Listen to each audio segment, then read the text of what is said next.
Good afternoon, everyone. Welcome to the 60th meeting of our Council of Governors for Oxley's NHS Foundation Trust. This is being broadcast, so please remember to mute your microphones when not in use. So a big welcome to everyone. We're going to start with our apologies for absence. Jo? Yes, we have apologies from Sid Desmush, Ian Diamond and Rachel T. Evans. Thanks very much. We'll now move on to the minutes of the last meeting held on the 10th of December. There's quite a lot there, but we'll go through just page by page for anyone to raise any issues that they have. Page 1. Better sing out while I'm doing this as well, please. 2, 3, 4, 5, 6, 7, 8, 9, 10, 11, 12, 13, 14, 15 and 16. Are there any matters arising from those minutes? From anyone at all? I can't see anyone. Thanks very much. And we'll move on to Matthew for your Chief Exec's report. Thank you. Thank you, Andy. I'll just share my screen. Yeah, I hope people can see that okay. Right, so I'll take most of the update as read, but I'll just say a few things about a couple of the points in there that I've moved on about. First off, COVID-19, as ever, that's where we start, but it's good to see that cases of COVID positive patients within our bed base are now at levels similar to those we found last summer. And what I've got there on the screen are two graphs from the internal COVID metrics that we track. The top is the number of confirmed positive inpatient cases per day and tracking the average in there. And what you can see from there is the initial wave that we saw last April, then the resurgence happening in the autumn, and then that really big peak we've had over the winter. But as of today, we've got no cases in our mental health wards, one in intermediate care, and often that's because we're taking people out of one of our acute hospitals who've got COVID, and we know that, and we care for them in Elton or in Meadowview, and we've got 4 positive cases across our prisons as well. There is, as ever, a number of patients waiting for test results because we do test people still in admission and keep those procedures in place. But as of today, you can see from that graph that there's been a real shift in terms of what we're seeing, and it's consistent with everything you'll be hearing in the media about the overall case numbers, new cases, etc. We've also got there our staff absence figures, which are also a good indication of where it is within the workforce. And I think for the first time since last October 2020, I should say, we're below our longer term baseline for staff absences. So we've seen a good decrease in the last week as well. And we've had more than 3,000 of our staff vaccinated. We're not at the minute doing our own vaccinations at Queen Mary's, but members of Oxley staff who've not yet had the vaccination are able to access the vaccine in other neighbouring services in places like Lewisham Hospital, QE, the PRU, and of course through their GPs. We did hear on the news yesterday, and a number of us were on a call last night about some of the supply problems that they're currently having, which does mean that some of the sort of 10th tier, which is the under 50s, and their first appointments for vaccines will be delayed for a short while that corrects itself. But the country's still on track to get adults vaccinated by the end of July, and anyone who's had a first vaccination, there's sufficient supply in the system to make sure that they get their second.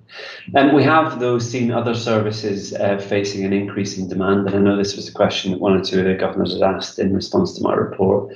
I thought this might be quite helpful. This is a weekly SIT rep, which is a situational report that we get for mental health presentations in emergency departments. And this shows you South East London, so this is across us and SLAM. And what you can see in that top graph there, the adult mental health presentations to emergency departments, we were in a position in January where we were seeing 320, 350, 388 a week. In the last fortnight or so, we saw at the end of February there 503, 441 presentations, some really steep increases. And you can see in the bottom graph that longer term trend where in the first lockdown back last March, we saw those figures really fall to very, very low levels. Then a big surge over the course of July and autumn. Again, we've been seeing some quite stark pressures in the last couple of weeks. So in terms of quantifying where the impacts are being felt, it's being felt in mental health demand. It's being felt also in community services. We've seen an increase in the number of referrals to diabetes services, really quite stark. Some of that may be related to the impacts of COVID on people and some of the COVID treatments I think one or two of which do play havoc with your blood sugar for a period of time. And we're also hearing it through children and young people's services. So across the board now we're starting to see demand coming back, whether that was suppressed demand from what was happening during the last lockdown, or whether it's new demand. We're not quite clear on the underlying factors, but we're having to deal with the impact. Interestingly, in the community, this is our mental health crisis demand. We've not seen the same uptick there in terms of adult referrals or children's referrals to crisis teams. And I'll just show you one more graph, which I think is quite interesting, which shows people unknown to services who've been presenting in mental health crisis. And this is figures for last autumn, September, November. But this trend has continued, we think, where South East London in particular seems to be seeing particularly high numbers of people presenting who haven't previously been under the care of secondary mental health services. And you can see across the rest of London, there's only a couple of boroughs that have been affected by this, but this is some data that NHS England pulled for me. You can see that our boroughs, including Southwark and Lambeth and Lewisham under Slam, have seen some really quite stark increases there. And we're doing some audit work at the minute that's going to be regionally funded to try to understand why people are presenting to ED, what other services they tried to use first, and to think about whether this is just a short-term surge we have to deal with and get over, or whether this is a longer term change in terms of the general mental health of the population. I mean, as a general rule, I would say don't read too much into relatively short term trends just now, and looking at year on year baselines isn't massively helpful, because what was happening 12 months ago was quite atypical as well. But these are some of the things we're aware of and that we're trying to pick up through both physical and mental health services. A couple of other updates that I mentioned in my report. We're doing a lot of work at the minute, continuing to do work around building a fairer Oxleas. And then there's more detail in the pack in terms of the work we're doing there, about picking up from the themes that we picked up last year, about the areas we need to focus on, how we recruit and how we create opportunity for staff. And we're now looking at the staff survey results and the RES results, which are the national equality data, which have shown some really quite positive improvements that we'll tell you more about at the next governors, but those results have only just come out. What I've shown you there is where some of our staff survey results over the last year have increased. That is taken from the NHS Staff Survey, which was just published last week. And it is on our website and on the Ox as well. And what you can see there, our respondent rate dropped, which was a bit disappointing. I think staff told us they were feeling a bit surveyed out from the various pulse surveys and other things they were getting about the impacts of COVID. But on the positive side, there were 3 areas where we saw a statistically significant change in the last 12 months, and that was in health and wellbeing at work, morale, and people who perceived that they were working in an environment where they were safe from violence. Not one of our scores fell significantly. In fact, some of the others did tick up, but they weren't statistically significant. But overall, there's some good stuff in there in the staff survey for us to chew on. And we will be working this through in terms of actions in response to that over the course of the rest of the year. And I suspect a longer discussion on that at the Council of Governors at some point would be helpful. And I also wanted to mention our shadow executive. This has been up and running since January now, and it's a group of 12 members of staff who've joined the NHS or completed their training within the last 5 years, who applied and are now working in parallel with the full executive team. They get access to the full set of executive team papers at the same time as the exec, and have a discussion with me, and their views now contribute to some of our thinking around the executive team papers. And I have to say, in the 2 or 3 sessions we've had with them so far, it's really helpful getting the perspective of people who are involved in the day-to-day sort of frontline running and delivery of services and in our support services. Their perceptions on some of the papers that come to the full exec, they bring a different light to it and a different angle to it, and we're finding it very helpful in terms of our deliberation. And I think at some point this year it'd be good for the governors to meet some of those members of the shadow executive. But this is all part of our opening up the organisation, building the fairer Oxleas, and listening to what our staff are telling us is important to them. And there's a few other updates in the papers. Bids and tender wise, you'll remember that health visiting in Greenwich, that is transferring to Startwell Trust at the end of the month. So we're bidding farewell for now to our health visitors there, and thanks to all the people involved in that service for their dedicated work to children and families in Greenwich over the years. And so that's a sad farewell, but we wish our colleagues there all the best. And prison services in Kent are up for tender at the minute. It's a competitive process, so I won't say too much about that just now, other than to say that we are putting our best foot forward in the bid to secure that tender. And there are a number of prison tenders up at the minute, and we are having a very good look at which of those we go for, because as a provider we've got a good reputation for providing good quality prison services, notwithstanding the real challenges there are working in prisons environments. and we'll update you as we work through those on our success in the course of those tenders. We had a really nice piece of media coverage with Sky News, who did a really quite in-depth interview with a number of us about the impact of COVID on people's mental health, and people like Dr. Abby Fadipe, Dr. Derek Tracy, Neil Springham, our new Exec Director of Therapies, and some of our lived experience practitioners talking about their experiences during the pandemic. And Sky ended up doing effectively sort of 13-minute long mini documentary on Oxley's, which was a great result for us actually. And I think it was really good to see us in the news. The pandemic's media coverage has been dominated by the story around intensive care, but we were keen to get the story about mental health out there. And we're currently in discussion with some broadcasters about doing a similar piece around community physical health care and the work of our district nursing teams. And I really hope we can bring some attention to the tremendous work they've done as well in due course. A couple of exec team appointments. Delighted that Azra has now been formally appointed as our Director of Finance after a year in the post as an interim, where she's done a tremendous job, and we're delighted to welcome her to the executive and to the board. And Lawrence Mack also has joined us from the Brompton, and he's our Director now for Forensic and Prison Services. And then my induction session with Lawrence this week, and he's a great addition to Oxley's, and I look forward to his having an opportunity to speak to the governors at some point in the near future. And in the outside world, there's a number of policy and legislative movements kicking into action. There's been a white paper on integrating care, which talks about putting ICSs, so we're part of the South East London ICS, onto a more formal statutory footing. And there's also been a proposal, a white paper on reform of the Mental Health Act. There's information in the fuller pack about what some of those reforms might mean. As ever with white papers, it's worth seeing what ends up in the actual draft legislation, because there's sometimes quite a difference between what the white paper says and then what the legislation looks like. But these are all developments that as a mental health and community trust that works as a good system partner, I think Oxley's is well placed to respond to. So in terms of my update, Andy, that was they were the key points I wanted to talk about today. Happy to take questions. Thanks very much, Matthew. Sue, please.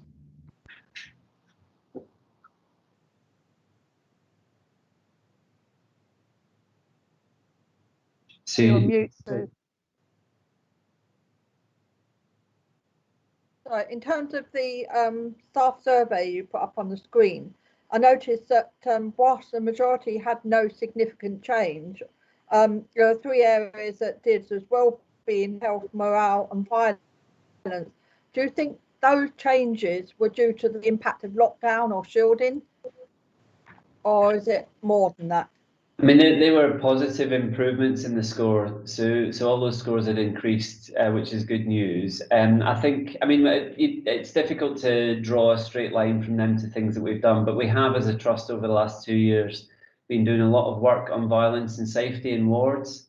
We've had a number of QI projects about creating a safe environment, and Dr. Ifya Kocha and others have told their stories and led workshops and information sessions for staff about how we promote safety within the trust. So I was pleased to see that score improve. We've also been doing a number of things around morale and health and well-being, ranging from setting up staff assemblies to, I mean, there's things we've done since the survey, actually, things like the gift boxes and things, and other investments in well-being. But it's been a big focus since I joined the trust, really talking a lot more to teams about promoting well-being as well. So I was pleased to see those scores increase in that way. I was pleased also that we've come through a pandemic and not seen any scores fall.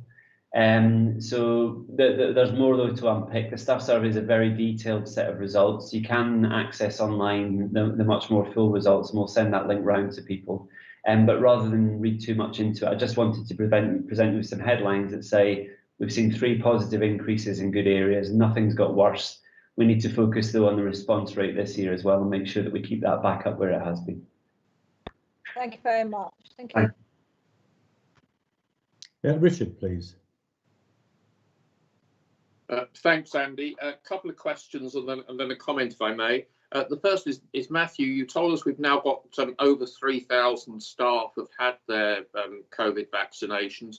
Are there any issues around vaccine hesitancy around within the remainder? And if there are, could you give us some information about what's being done to try to encourage those to maybe take up the vaccine?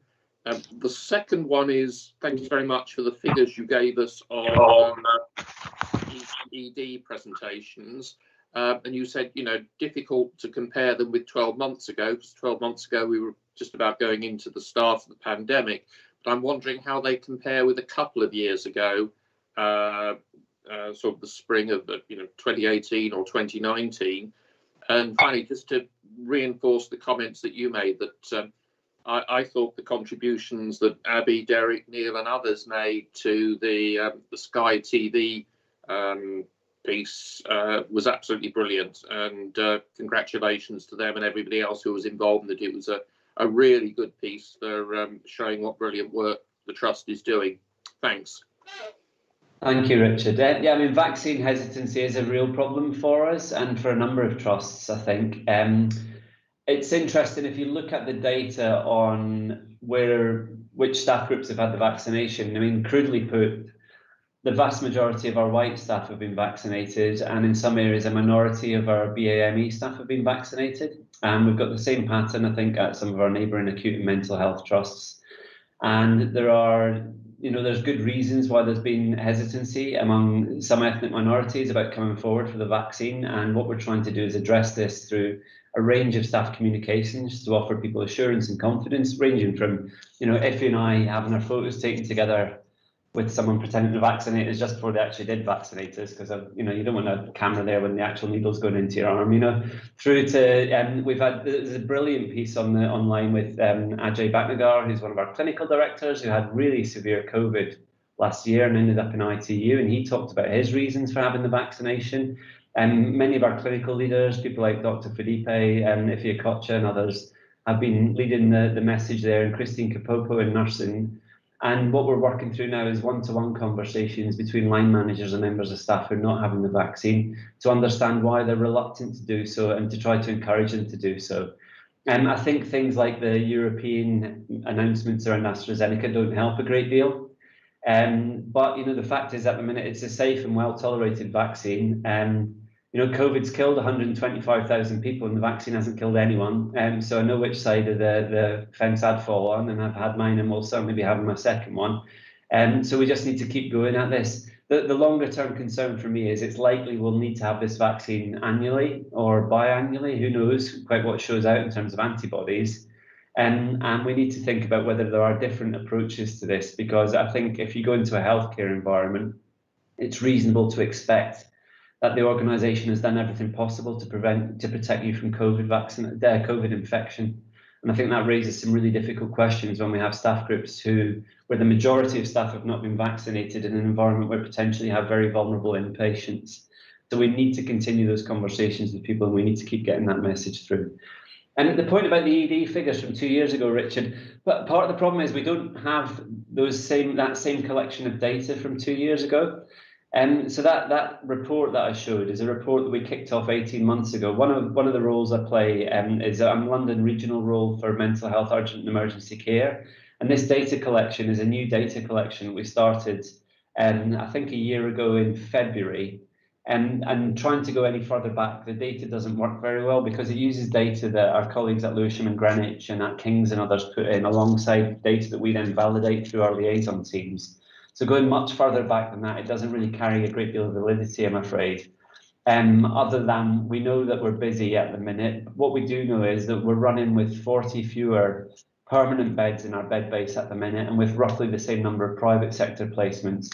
So we have been able to increase our use of alternatives to inpatient admission, and we have seen a pronounced and maintained reduction in the number of people referred from admission year on year. Simon Henley-Castleton's got some good data on that we could perhaps bring to a future council. Unfortunately, the ED figures from 2 years ago just aren't there for us to make that same comparison. South East London, I should say, there does have a real challenge around it. As a patch, we do tend to see more 12-hour breaches than any other part of London, more driven by Slan than by Oxleys, but we do seem to be a particularly busy patch for ED presentations from people who are acutely unwell. Thanks, Matthew. Yvonne, please. My question's been asked. I was going to ask about vaccine hesitancy, but it's been covered off. Thank you. Thanks, Yvonne. Azra. Sorry, apologies. That was a hand up in error. I did take it down. It's all going very well so far. Right, Ray, please.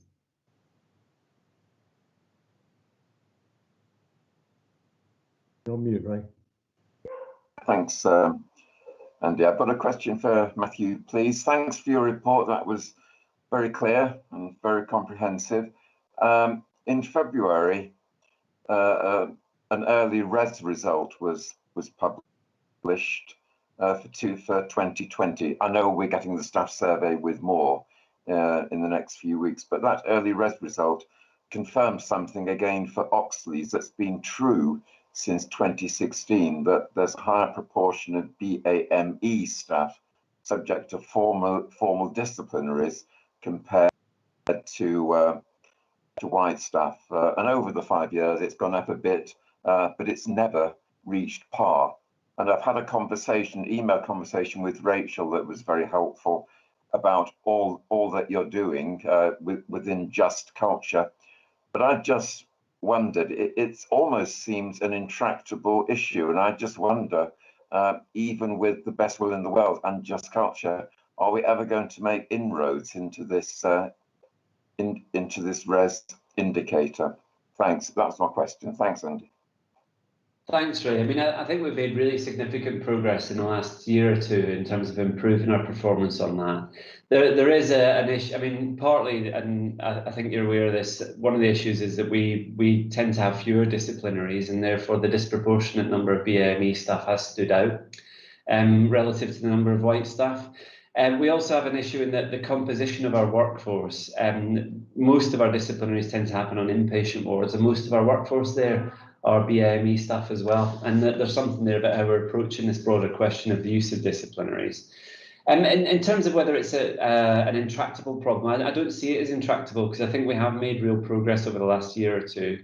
And with more attention to Just Culture and support for managers, I think we can make further inroads. So I don't view it as something where we've done everything we possibly can, and I think we should keep pushing at it.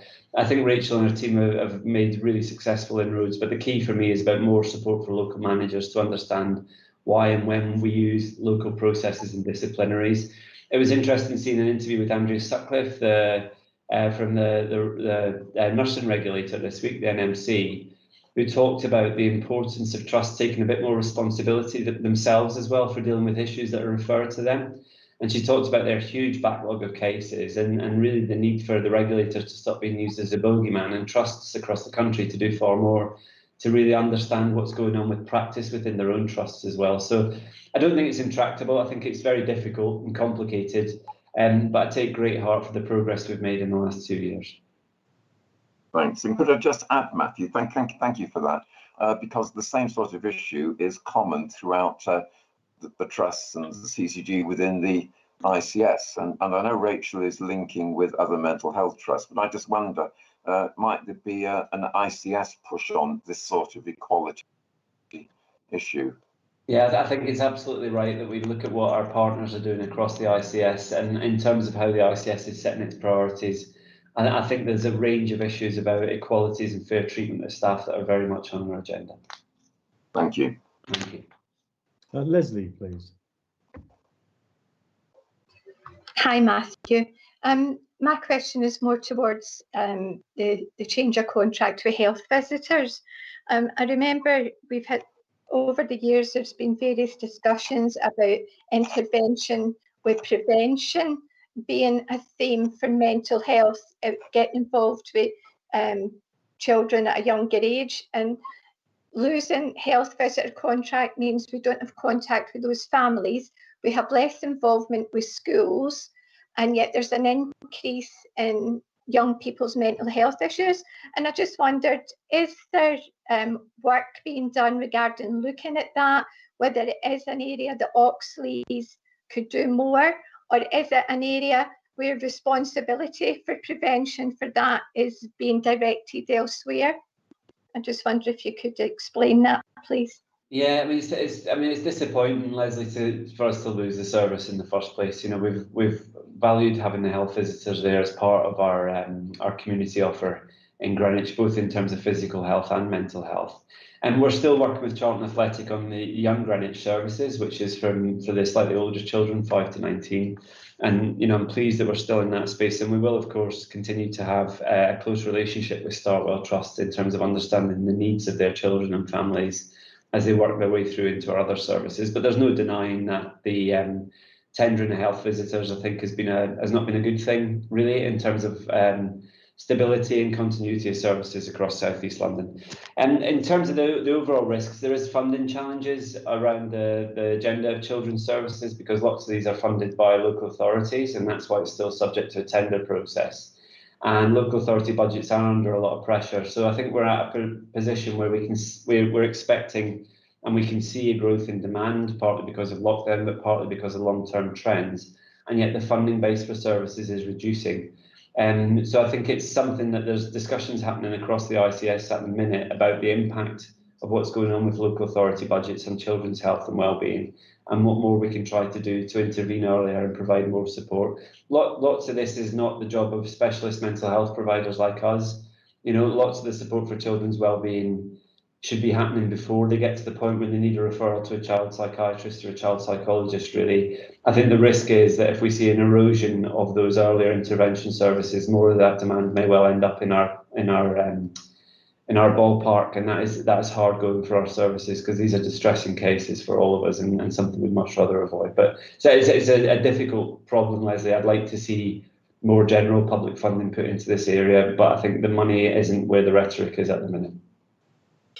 Yeah, I agree with you. Is there anything that we can do as governors? Is contacting our MPs and asking for intervention in their discussions at that level as to how they finance it and how they work towards it? Who is the best people that we can be speaking to on behalf, not just the Oxleys, but the community who need those services and intervention at an earlier level? Who could we be speaking to that would be helpful?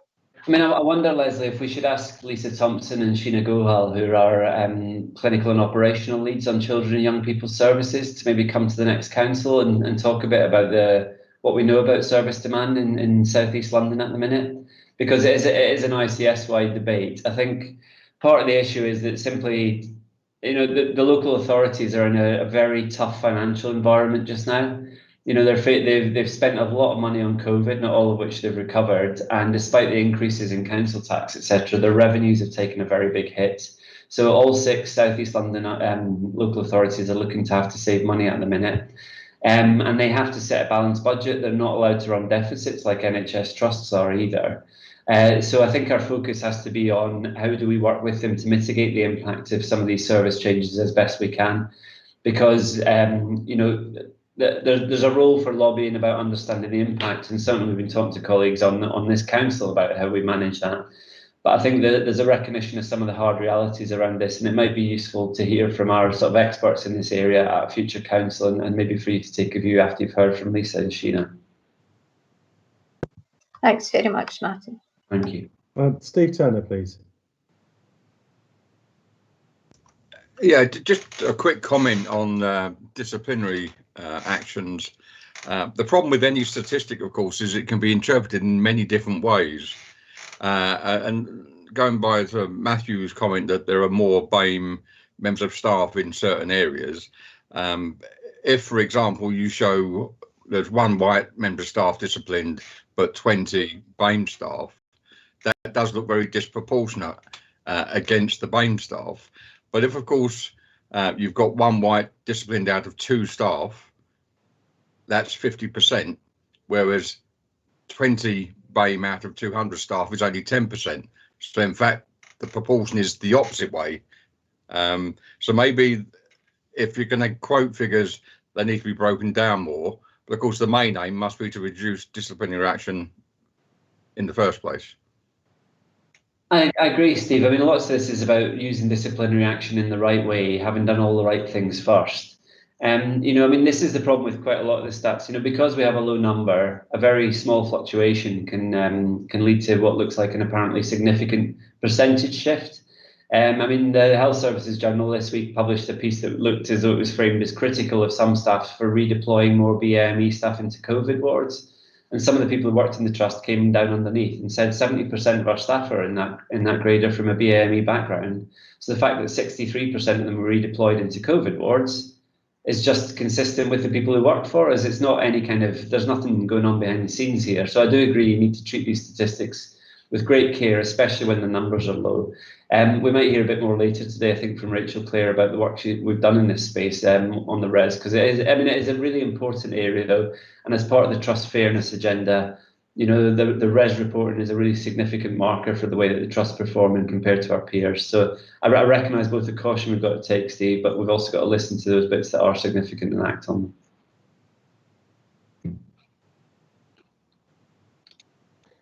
Matthew, thank you very much indeed for a very comprehensive report. If we can now go on to strategy, please. Is that Rachel? Yes, that's right, Andy. So hopefully you will have in your pack our proposed strategy for the next 3 years, and it's been a real team effort getting this drafted with input from people right across Oxleas and from our governors, and I was particularly grateful for the insight at our informal session a few weeks ago, and that made its way into the final draft. I think it's worth remembering that the strategy and the agreed priorities and building blocks within it all have their foundations in the large-scale engagement exercise that we were launched last year, and it was in full throttle, and just as the pandemic came and blighted us, the work to consider our next step. And the closer to home events that we had, that so many governors attended, the team sessions, the surveys, the workshops, they all contributed to us having a much deeper understanding about what matters to our patients, to our communities and our staff. And I really want to commend the governors for the role that you played in that process in really contributing to that engagement exercise. It was a difficult decision, but I think it was the right decision to pause before we wrapped up that work, to consider the impact of the pandemic on all that we do and what it would mean for us in the future.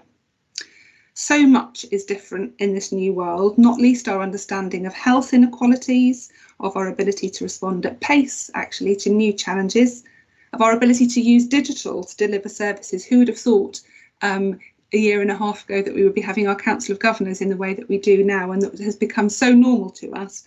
Our finances and so much more. So much has been affected by the pandemic, so many elements that change our context and change our future. So we waited until we felt that we were in a position to take full advantage of the insights that we had got through the Our Next Step work, but also had had a bit of a chance to understand and reflect of the impact of the pandemic before we decided to finalise the strategy. So I hope that the strategy that you have in your pack does justice to all that, does justice to all that we learned through the Our Next Step engagement work, also to the really important feedback we got through the Building a Fairer Oxleas work and through the pandemic. And I won't go through the document in detail, but you see that it focuses on 3 big priorities: delivering great out-of-hospital care, 0 delays, and making sure that Oxleas is a great place to work. And it's supported by 8 really important building blocks. Some of those are very advanced and developed in their thinking and in their programme management that surrounds them, and others are areas that we really want to focus on going forward. Things like service user inequalities, things like service user involvement and co-production are all real areas of focus for us and where we want to make some really significant progress over the next year. The draft has been tweaked lots of times over the last few weeks, and the one that you have is a near final version, subject to any comments you have today. I would add that there is one little tweak around referring to Kent Police as well as Metropolitan Police in there, which has been spotted recently, but subject to that, the version that you have is the near final version. Once it's been agreed, the next steps will be threefold. So we will work together to supplement the document with a measurement strategy so that we'll know, are we on track? Are we delivering all of these things that we said that we would deliver? We want it to be as clear as possible and for accountabilities to be really clear. We then want to make sure that it lives in all that we do in our work. We want it to be embedded into all of our existing strategies, all of our objectives, all of our priorities. We want to make sure that it runs through everything we do in Oxleas, like the writing within a stick of rock. Finally, and probably most importantly, we want to try and distill it into something much more simple, something much easier for our staff to grasp and to understand. A one-pager coupled with an animation that brings it all to life. We want our staff to be able to understand it, to remember it, but also to understand how they can shape the direction of travel for the future. That's all I was going to say. I hope you feel that it's the right direction of travel for Oxleas, and I would welcome your comments. Rachel, thank you very much indeed. Huge amount of work's gone into this. A very impressive piece of work. So thank you to you and your colleagues for that. Ray, please.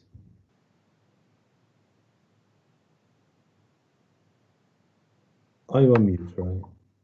Yep. Hi there. Is that okay? That's fine. Hi, Andy. Hi, Rachel. Thanks very much for this. Just 2 points, please. One, I know I'm far too late in making it. Do forgive me. And I just want to reflect on all the conversations we have as governors with the exec and with NEDs. And there's a fair amount of very fair-minded but constructive challenge. And I feel it all the time in my involvement with Oxleas. And I just reflect on our values, the 4 values, which are very wonderful. But this notion of challenge in a constructive and fair way, I think, is equally important. But anyway, I know I've missed the bus on that one. But just to say on this, on building block 6 of the strategy, Rachel, you talk about abuse, violence towards staff, and I think the document intends that that's violent towards staff from patients and their carers. But I just wondered, did you also have in mind staff on staff violence?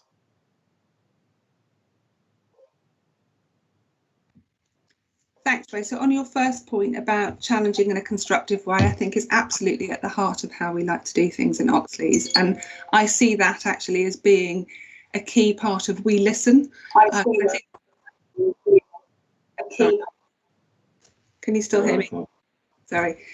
I see it as being a key part of We Listen, because that's all about setting up the context. And if you look at the behavioural framework which supports the We Listen, it's all about creating a space where it's safe to challenge, where people's views are sought, and where we're really open to that input. So I would hope that even if it's not there as an explicit value in terms of providing the challenge, it is there about creating the context in which challenge is really welcomed. And when it comes to violence against from staff to staff, that's pretty rare in my experience. So our focus, I think, is predominant. Of course, we would tackle that. It's certainly one of the things that would lead to a disciplinary in most cases, subject again to our just culture processes, of course. But nevertheless, the real focus is on the experience that staff have, often in very challenging environments.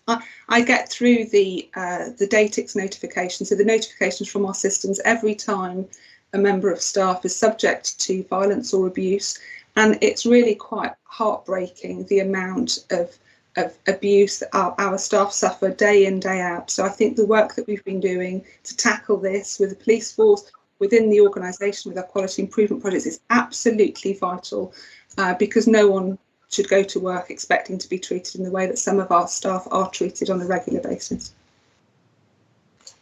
Thanks. Yvonne, please. Thank you.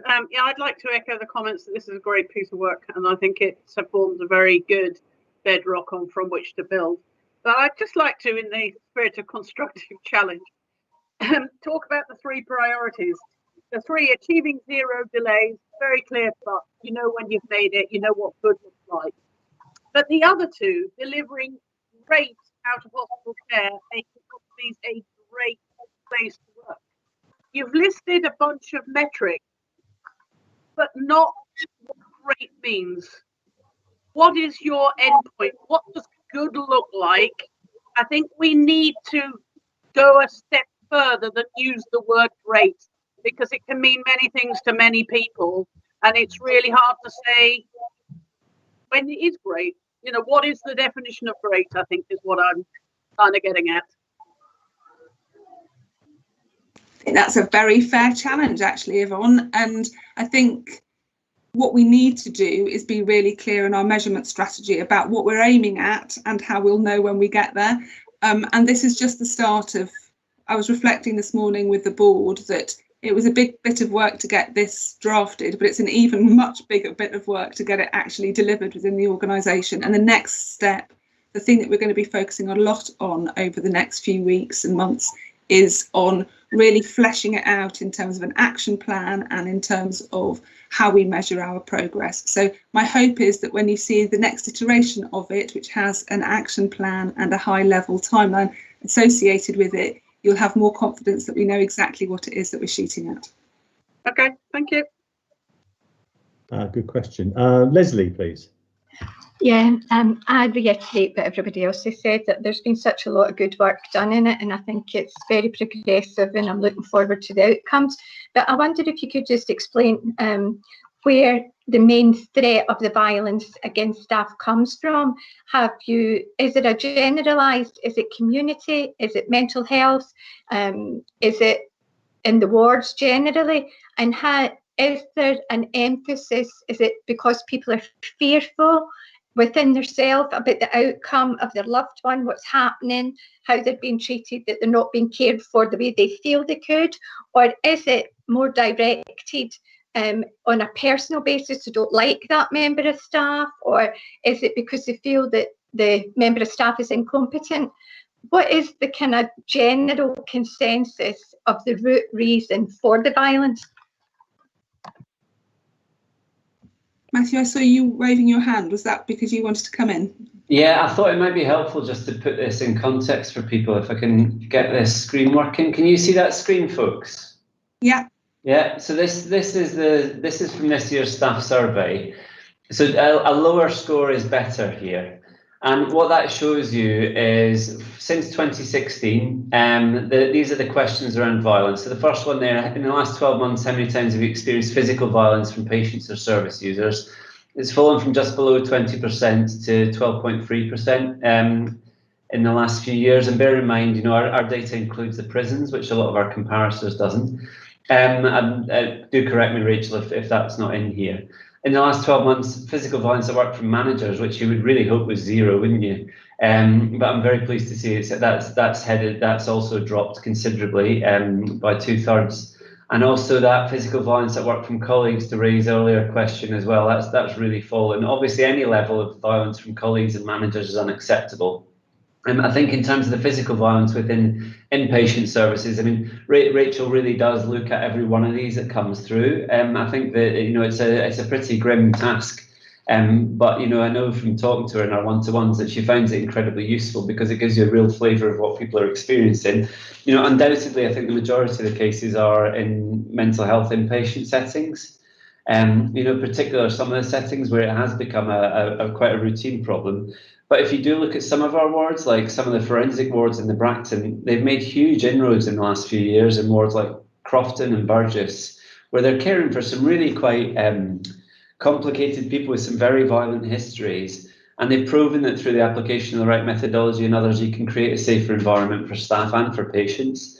And we've introduced body-worn cameras, we've introduced different attitudes towards restraint and other training, which help with the atmosphere. So I think it is a real area of concern, Leslie and others, but what I'd like us to recognise is that the Trust has over the last 4 years made some really significant inroads, still some real pockets for us to tackle.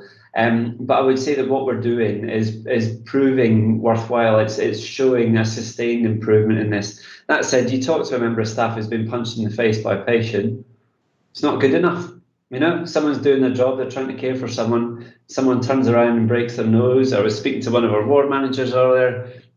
His shoulder was broken 2 years ago and he's still suffering real pain with this. I know he's been taking tips from you, Andy, on shoulder physio and things like that. You know, he's been talking to me about that.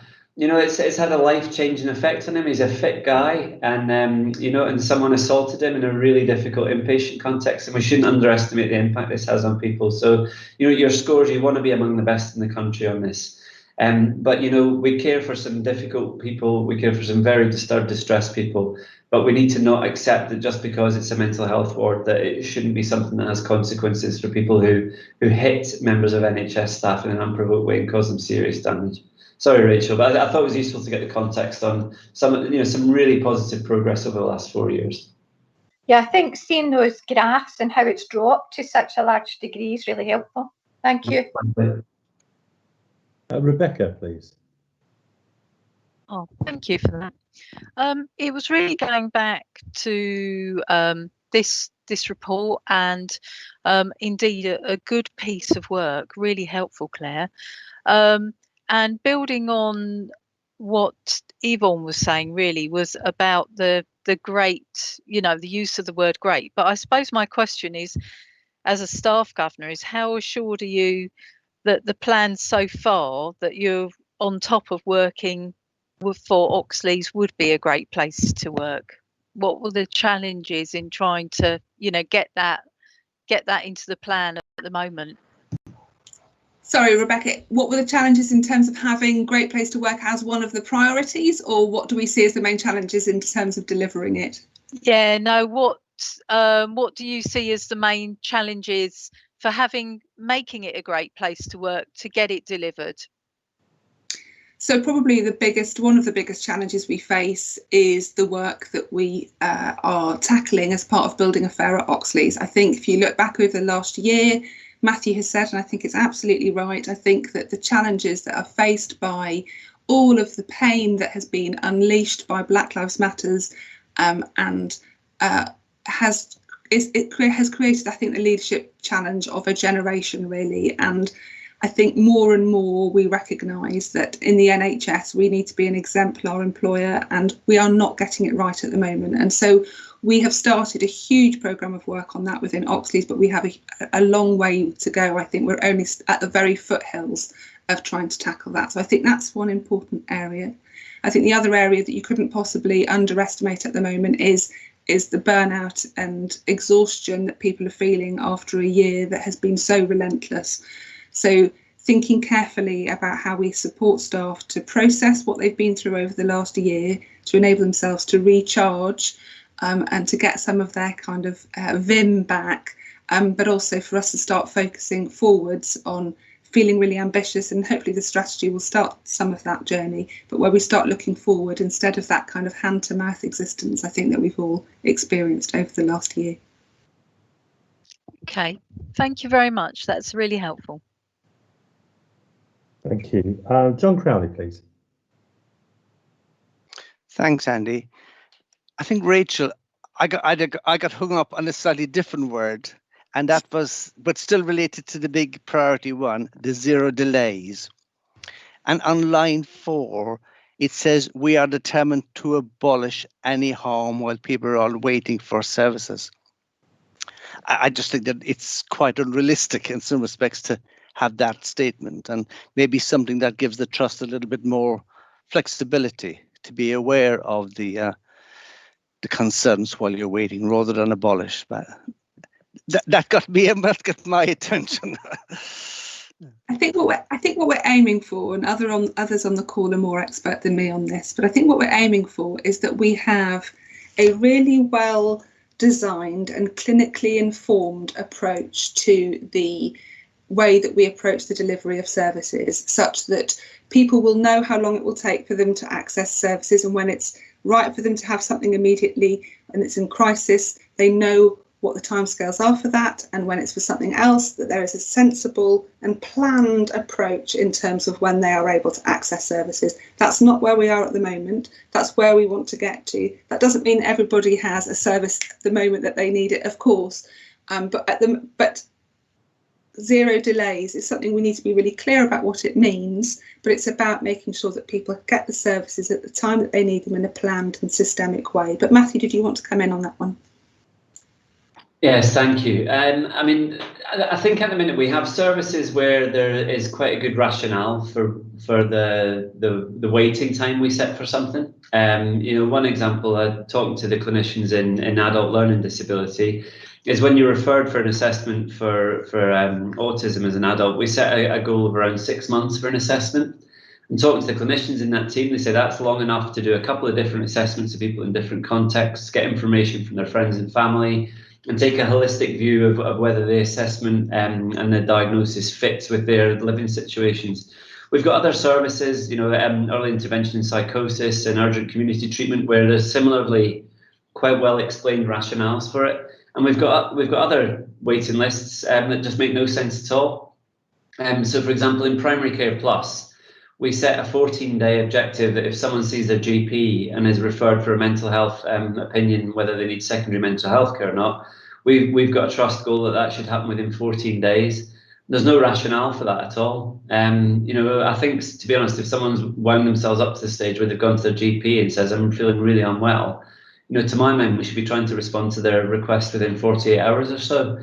Really, it should be a much more urgent one. So it's a process of working through service by service, understanding what the right waiting time should be, if there's one clinically indicated, or what feels right in terms of services, then identifying how far off we are from that. And if so, what action can we take to get back into what's a reasonable waiting time? Because in the same way that you don't mind waiting, you arrive at a train station, the train's due in 15 minutes, you don't mind waiting 15 minutes. If it turns up in 45 minutes, there's been a delay. And it's the difference between getting your treatment when you expect it and then those really quite insidious delays that build in and the stresses and the strains that come with it. We have got some services, for example, some of our learning disability services where in the last 2 or 3 years, because we've been funded at a level which is only 30% of demand, we've seen waiting lists increase to 2 to 3 years for assessment. And to my mind, that's not a service we should be prepared to accept anyone new onto until the funding basis for it changes.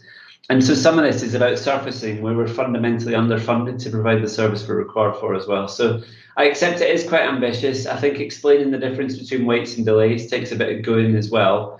But really, the worst thing in the NHS is when you need treatment, you're supposed to get it within a set period and you spend 3 times as long waiting as you expect. And I think it's an ambition we're going to have to do quite a lot of work to get there with, and it isn't going to be a testing one for us.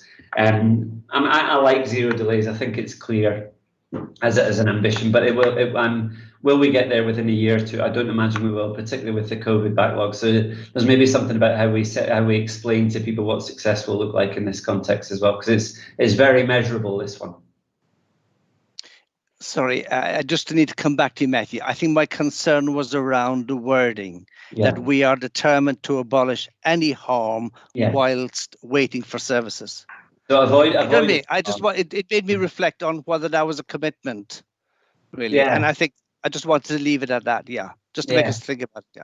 Yeah, there's maybe something about the language in that, John, about what's avoidable versus any harm at all, because there's always a measure of harm, isn't there? So yeah, thank you. Thank you, Richard, please.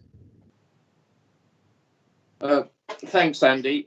Take on board all the comments that colleagues have been making. I know there's a little bit of tweaking probably that still needs to be done, but I was wondering what thought had been given into the wider sort of communication strategy. I appreciate it's obviously going to be, back to our to the staff, to hopefully patients and people who are their friends, family, carers.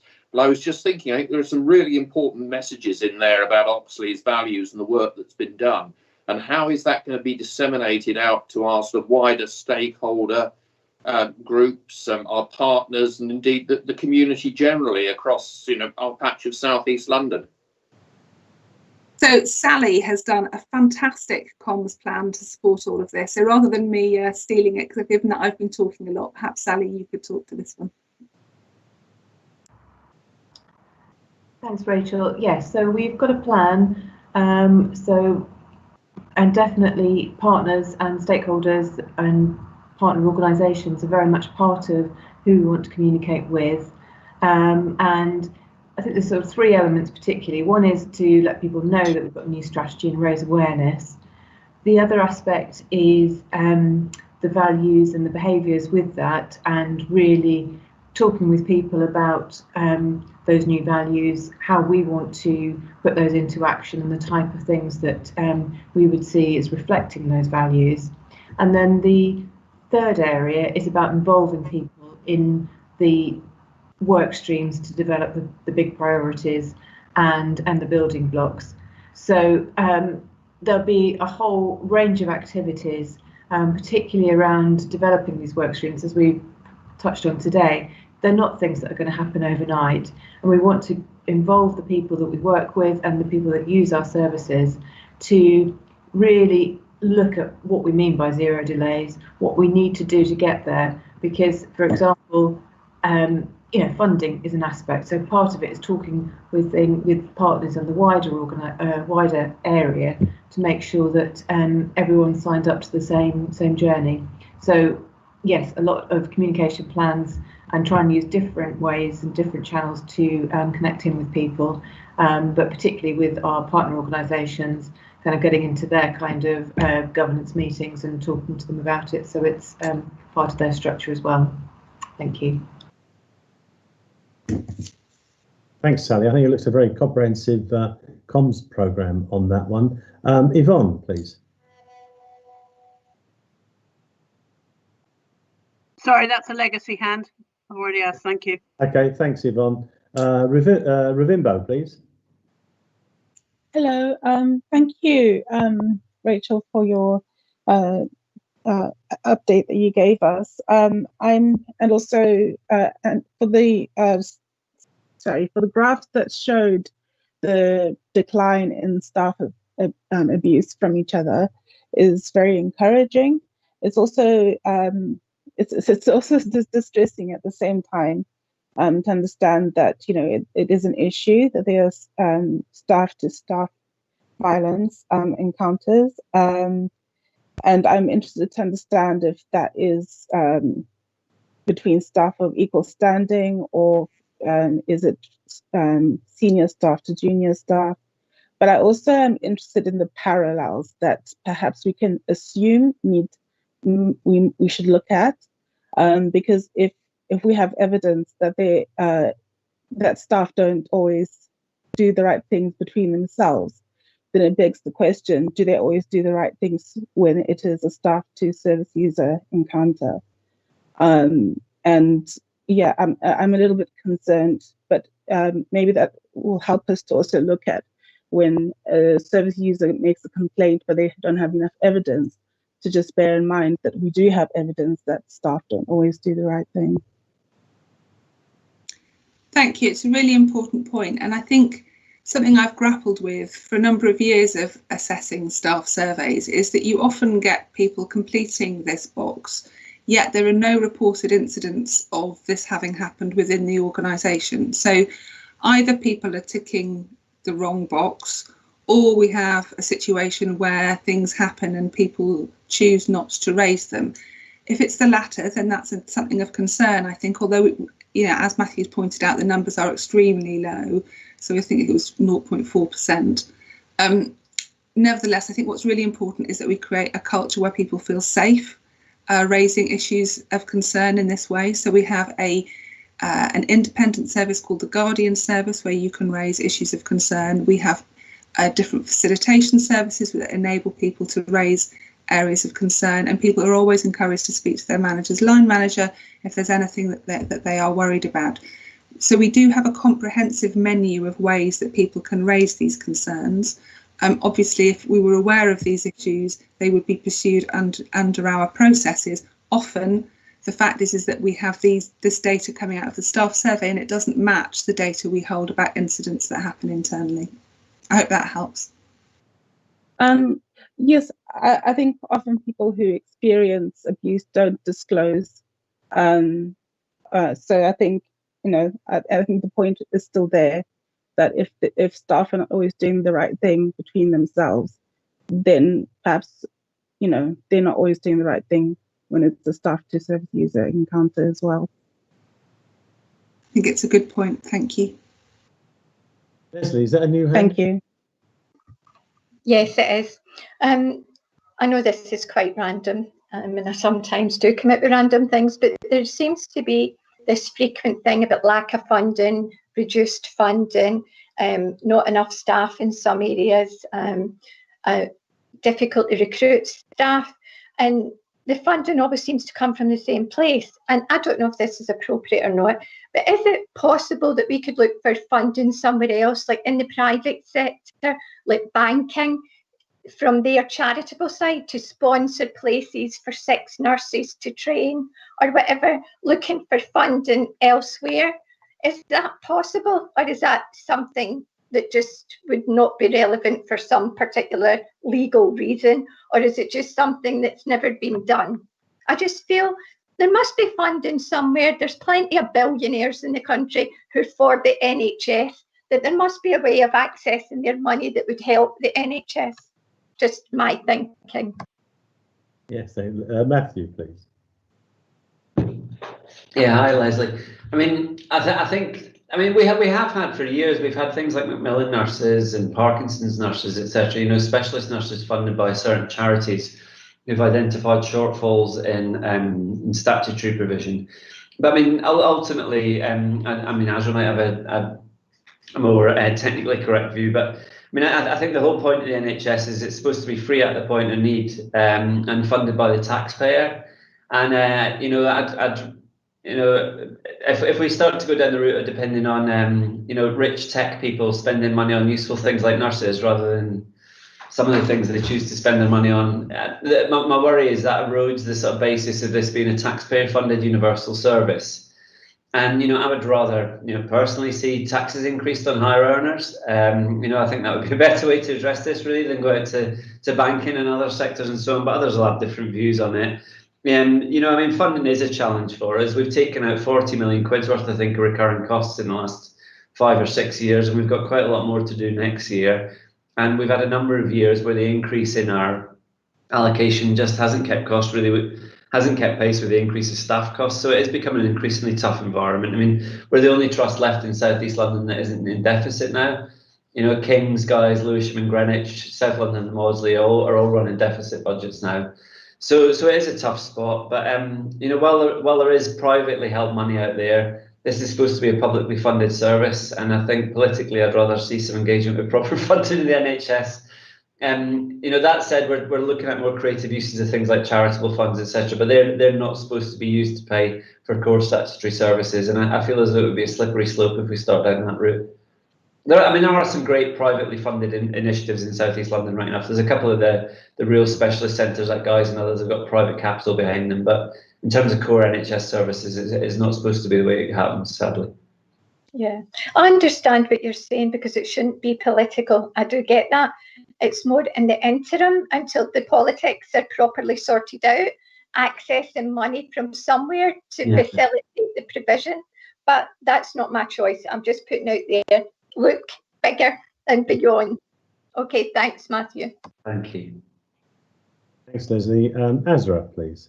So I think Matthew said most of what I would be saying. I suppose the only other issue is with all of those, it's going to be for a short time limited period of time. And actually, if you look at the areas where we're actually struggling, they are things that would be ongoing. So, and I have to say, I think we'd be waiting some time for politically the catch-up element or the government to be catching up on the core increase in funding that we would need in order to keep up with that.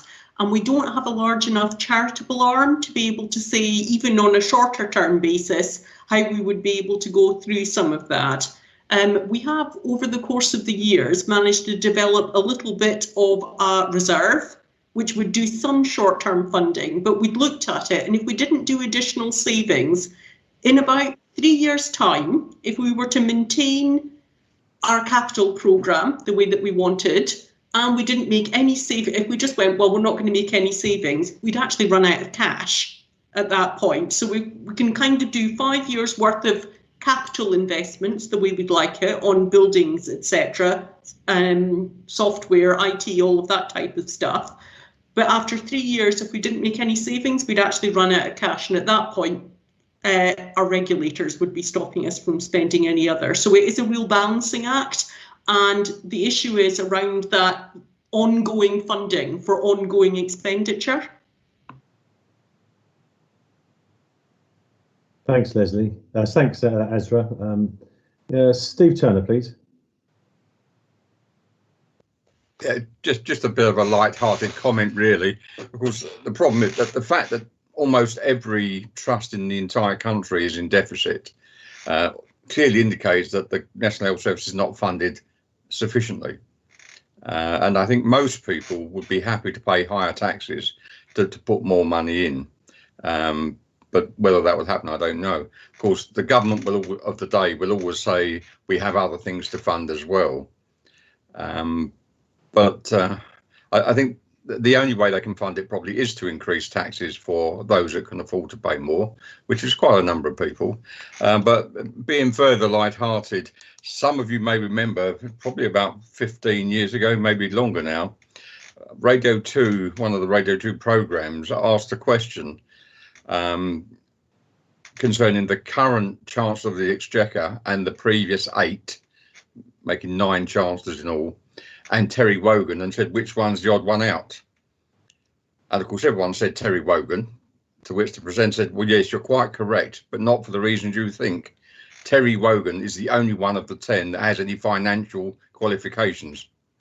And that was true at the time. I'm sure there's a lesson there somewhere, Steve. I'm not quite sure what it is, but anyway, we should listen to Radio 2 disc jockeys then. Right, that was a really, really helpful discussion. Thank you very much for all the inputs on that. We have to approve this. We don't have a press button voting system here, so I'm going to rely on the absence of complaint to take it that we agree and approve this this strategy paper. If I can't see any, I'm going to say that we approve. Can I see any? No. I've got lots of nods and waves, but I think that is approved. Thank you very much indeed, Rachel. And thank you to you and all yours for the amount of work that's gone into this. Thanks, Sally, for what looks like a really good comm strategy. And we look forward to hearing more about that. Now, it says on my agenda that we've got a 15-minute break. I think 15 minutes is excessive. I think we can get away with about 9. So if we can go to 15:45, please, and we'll reform at 15:45. Is that okay? Lovely. Thanks very much.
in just a couple of seconds. Right, we're back on. That was a really good debate, I thought, on the strategy, and some excellent questions there. If we can move on to item 6, Nhs, will you be leading on this? Yes, thank you, Andy. So I'm Nhs Gibbons. I am chair of PQAC, and I just wanted to update you on a few of the highlights of the committee's activities since the last governors meeting, and then to ask some of my exec colleagues to provide a bit more detail as to some of our agenda items.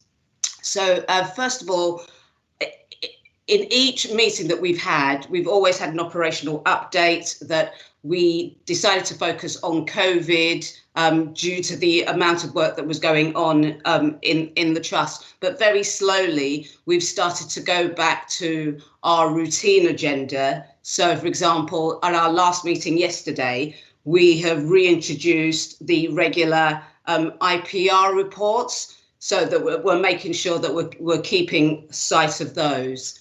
One of the aspects that I'm really pleased about is that we've continued to have oversight of the mental health transformation project, and we've had really good discussions about how we are developing that, how it's going to affect patients, and what metrics that we're going to use. And what really pleases me about that is that the committee is not only reactive and looking at performance, historic performance and how we've done, but we're actually looking ahead to see how we're going to provide services for our patients and how we're going to maintain that quality. So in this regard, there is a new transformation team that has been developed around this really important piece of work, and it's looking at ED, crisis, the community offering and inpatients, about the problems that we've identified, the changes that we need to make, what are the outcome metrics that we need to look at, and how are we going to monitor those. So that's been really positive. We've also talked about things that were incredibly important to the board for us to keep track on. So things like restraints. And what we've achieved is more granular data that's coming to PQAC. We've got more deep dives, narratives around the data. We've introduced ethnicity data around restraints. So it's added to the quality of the discussions that we've been having. In addition, we all know about the CQC warning notices and the action plans that we have said that we're going to deliver on, and we've told them that we would within a particular time frame. So they've all now been completed, and we've been given extra narrative as to how we completed those and what we intend to do going forward. Again, in terms of patient safety, we constantly have had very robust discussions about how SIs that have come our way, how we've dealt with them, about embedded learning, our mortality data. So we've really scrutinized that data. And as a combination of those two things, say the CQC action plans and our patient safety discussions, we were shown yesterday a combined SI end-to-end process map about how we're improving our governance structure around that, how we're improving embedded learning, and how we can better monitor that. So that's what I would, that's not allowing more to say around that. But if I could now pass to Dr. Okocha and colleagues to expand on a few of our agenda items. Thank you. Thank you so much, Nhs. I'm just going to speak to one of the two items that you've got on the front sheet, which is mainly our response to the CQC notice regarding ligatures.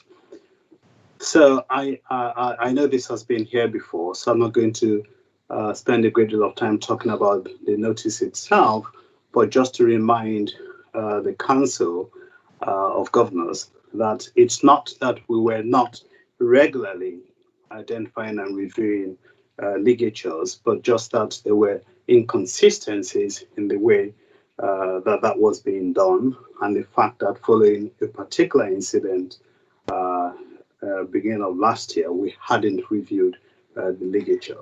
So the front sheet in the background outlines what the CQC said they would like us to do, which is to demonstrate that we are reviewing ligatures, environmental ligatures, and also ensure that we have adequate mitigation plans in place, and that staff, all staff, irrespective of whether they're permanent or temporary staff or bank or agency. Sorry, I just saw a hand come up. I wasn't quite sure why. But can you not hear me, Sue? You just raised your hand. You're on mute, Sue. Yeah, so I'll wait till you finish. I just wanted to come back on a point on ligatures. That's all. Right. I'll give you once I'm done, and that all our staff are aware of how to mitigate those. So just a few things to highlight from the front sheet you've got. So the first thing we did was to develop a new tool that's iPad based, which enables our staff to complete ligatures in a timely way, because previously it often took much longer. So they spent a whole day reviewing all the ligatures on the ward, then they had to write it up, etc. But the iPad enables them to do all of this in one session. And we appointed a senior nurse and a dedicated member of staff from the facilities team. So both of them have worked with our team managers and clinicians to complete the audits in such a way that they, being the constant members across our various sites, brought some degree of consistency to the process.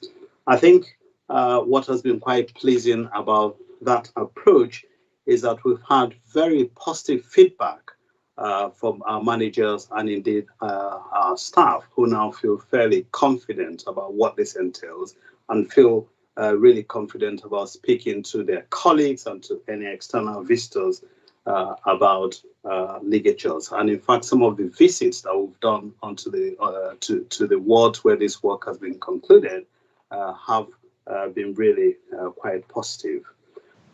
We've set up a ligature management group that then oversees all of this work and brings together people who really are engaged on the front line and who can ensure that we get feedback about how they're doing. Part of the challenge, of course, is as we know, in 2017 we did a similar piece of work, but the challenge, therefore, is how do you embed this and keep it going so that in a year or in 2 years' time, it doesn't falter. And so we are developing an e-learning package which will ensure that staff, which we will ensure staff complete, and in turn, this will help us keep this at the forefront of the minds of our staff. We're reviewing our policy, and the ligature management group that we've set up will continue so that we can always be confident that this is being talked about. And finally,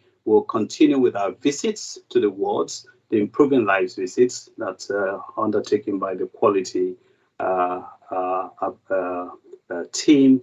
And at each of those visits, part of what we'll be doing is checking with staff, asking those questions, just to be absolutely certain that this is embedded.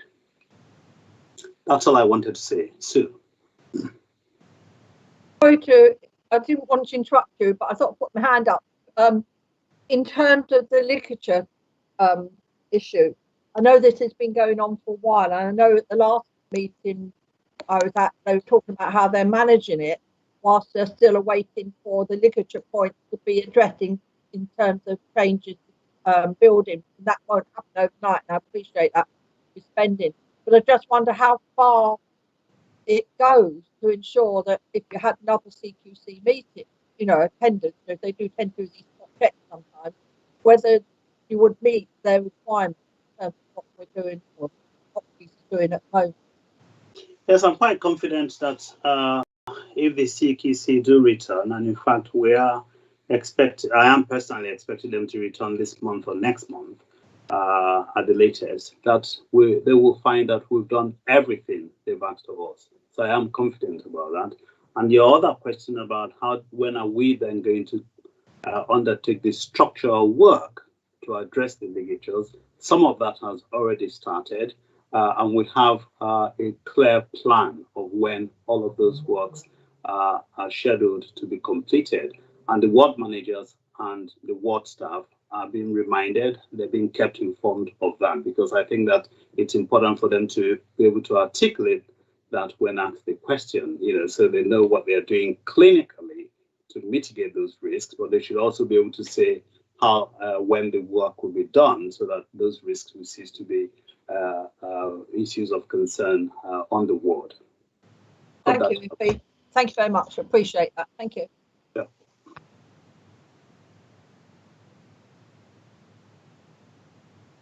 Yvonne?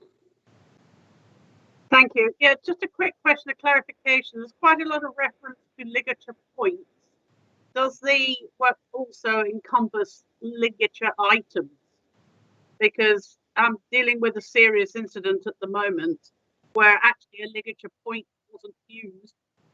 The ligature was turned into a form of tourniquet. So are we extending our analysis of this risk into that kind of area too? Absolutely. So your point about ligature items is something that has been talked about for a very long time, and we'll continue to talk about this. I chair the Acute Care Forum, where we bring together all matrons and some ward managers and members of the MDT who work across our wards.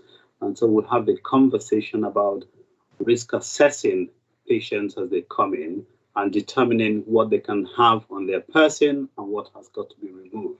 Of course, you would know that the CQC, and rightly so too, is absolutely keen that we don't remove everything from everybody. So we cannot ban everything. There are certain things that are banned on the ward, lighters, etc., but we can't remove all shoelaces, etc. But each individual has got to be risk assessed, and depending on the risk that they pose, you then remove items or give items to them, and you need to be able to explain that. The challenge sometimes is about patients who are at risk having access to other things that belong to other people, or as we had on one of our wards not too long ago, using something that no one would have thought of in a gift bag as a tourniquet. But you're absolutely right that we need to continue to emphasize the need for clinicians to think about ligatures or potential ligatures as part of this. Okay, thanks. Ray. Thanks, Ife. It's following up both the last 2 points, particularly the one from Yvonne, because it seems to me it's the three sorts of things we need to look out for in this very difficult situation. One is ligature points. The second is ligature, things that may be used for ligatures. And the other thing is having a line of sight. So my partner works at the Royal London, and they have specials. So people who are at particular risk of whatever, someone is with them all the time. So for me, it's those three things. And I just wondered what CQC was it the ligature points, the potential ligatures, or was it these lines of sight that staff on wards might need to have, particularly with regard to the most vulnerable patients? Thanks. Thanks, Ray. It was specifically ligature points that there have been, in this particular instance, there have been a serious incident where a ligature point was used, and our policy required us to undertake another risk assessment on account of this, and to make sure that we risk assess similar ligature points across the same estates. and that wasn't done in a timely fashion. So it was strictly points. But you're absolutely right that those are the three key things. And in fact, in the mitigation, in some instances, you need additional nursing to make sure that where there are points, that you've got additional staff who can keep an eye on service users, but also that some particular parts of the ward where those points are prevalent, that you don't put patients in those areas. So they're a mixture of approaches that we are adopting to managing ligatures in general. Thanks, Ify. Very clear. Thanks. Suzanne. It's just a brief comment to follow up on what Ify was saying. I think that what we want to do is to go above and beyond the expectations that the CQC sets. You know, I would regard those regulatory requirements as being the minimum, and we obviously need to meet those, but we also need to go above and beyond. I think the other thing that's perhaps worth mentioning is that one of the things that the CQC was critical of wasn't just the existence of ligature points, but the fact that we didn't have adequate plans to mitigate the risk that was invariably likely to be there in any environment, because you know it's almost impossible to engineer out every environmental risk, which means that it does need both a clinical management approach and an environmental management approach, and the two of those things have to work effectively together.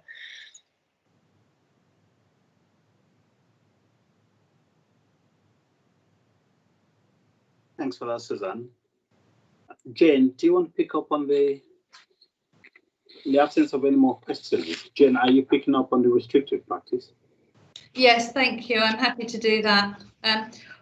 And also, if I may afterwards, because I touch on the do not attempt resuscitation policy as well, because I know it's been in the press in the last few days, and I know a couple of governors have very helpfully commented on it.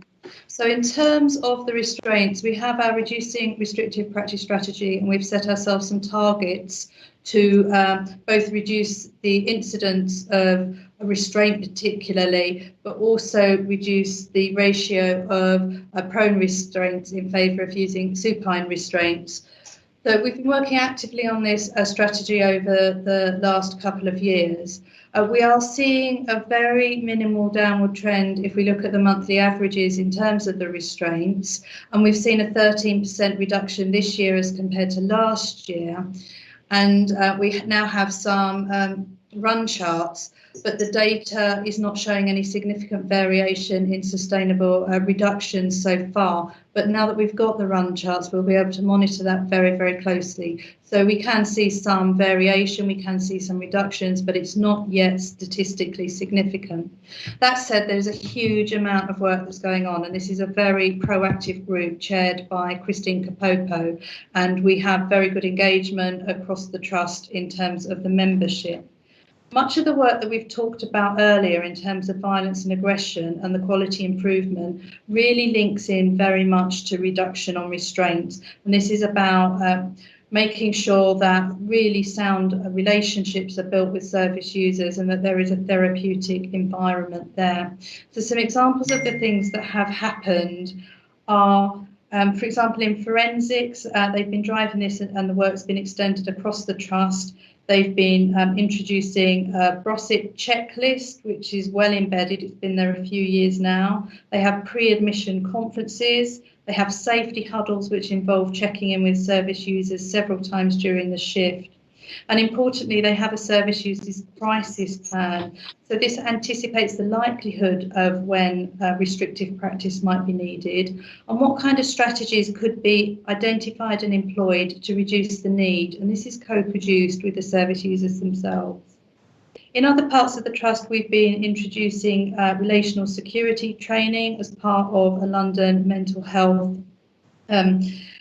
initiative. This is the See Think Act training, and it's a very sound interactive workshop which whole teams have been engaging in. We've had a few wards go through this, and they then have workbooks which they can work through together.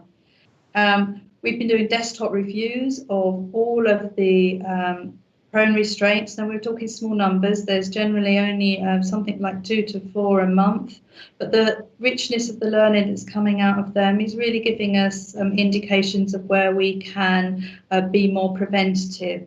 So example, some of the triggers are things like searches and not accessing phone chargers, establishment of boundaries, the therapeutic environment. And sometimes it's about having the staff on at the time of the day. So at certain days of the week, at certain times of the day, there may be either less staff in terms of the MDT team or in terms of experience.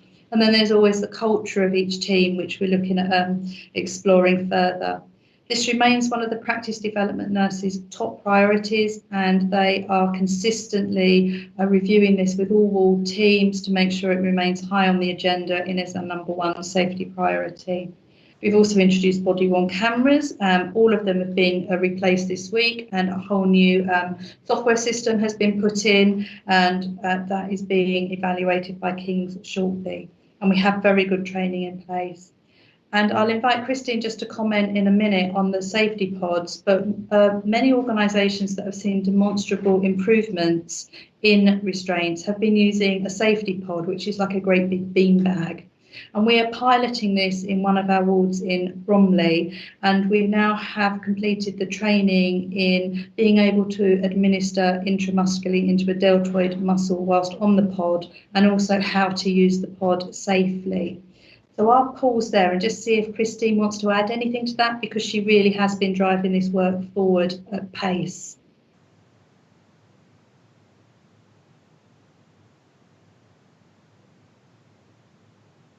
I'm not seeing Christine's hand.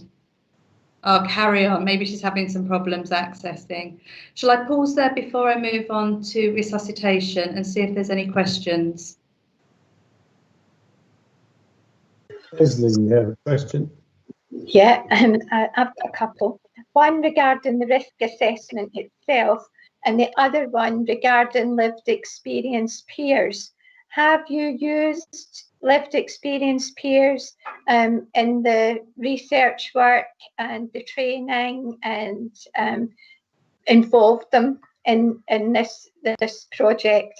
And regarding the risk assessment itself, how do you regard the risk? Is it when someone comes in, if they volunteer that they feel that they could hurt themselves or someone else, or is it by monitoring their behaviour? How do you come to the result that they are at risk?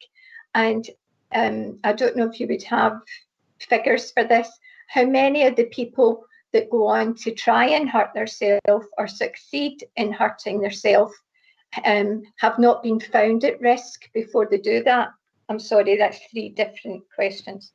No, that's absolutely fine. We most certainly have involved service users and people with lived experience in the development of the reducing restrictive practice strategy for restraint reduction, and that's through ResearchNet. And we also have our lived experience practitioners on our units, which are actively involved with the teams in trying to address this, and they regularly do share their experiences, and they are very, very supportive. In terms of risk assessment, it's continuous. It's done throughout anybody's contact with our services. And if I reflect on some of the work the forensic services have done and the stories that they have shared, it's very much about working with somebody when they're a bit better to anticipate what might help when they're not so well again, and identifying those triggers early and picking up the strategies. And your third question about data is all of our restraints are recorded on Datex. I'm not aware that we have had episodes of restraint where people haven't been assessed beforehand. It's usually part of the admission assessment, and those risks will have been identified. And there are critical points when people are admitted, and the admission of somebody is one of those key areas where there is an added incentive to make sure that people are highly supported while they get to know us, and as we get to understand their risks and vulnerabilities better as a team. Thank you. There's a lot of good work being done. Thanks. Thank you. Yeah, Rebecca, please. Hello, Jane. Thank you very much for that update.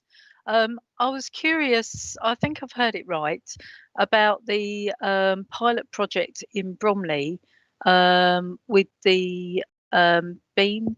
Did I get that right? Bean bags? And right, okay.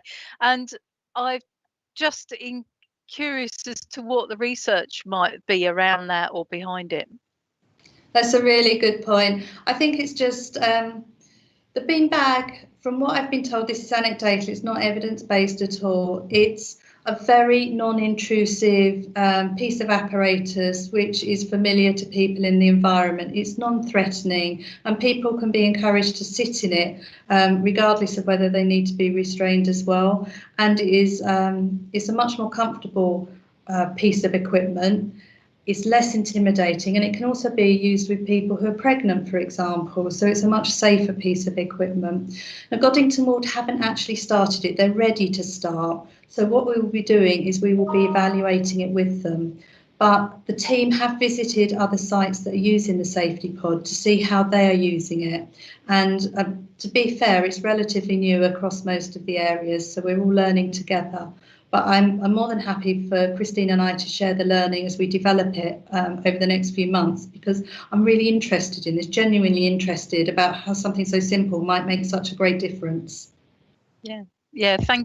Thank you for that, Jane. And I agree. If we can find an easier way to keep people safe, then often there's the small things that make a big difference. Thank you. Ray, please. Thanks, Andy. It follows on from Rebecca's question, really. Hi, Jane.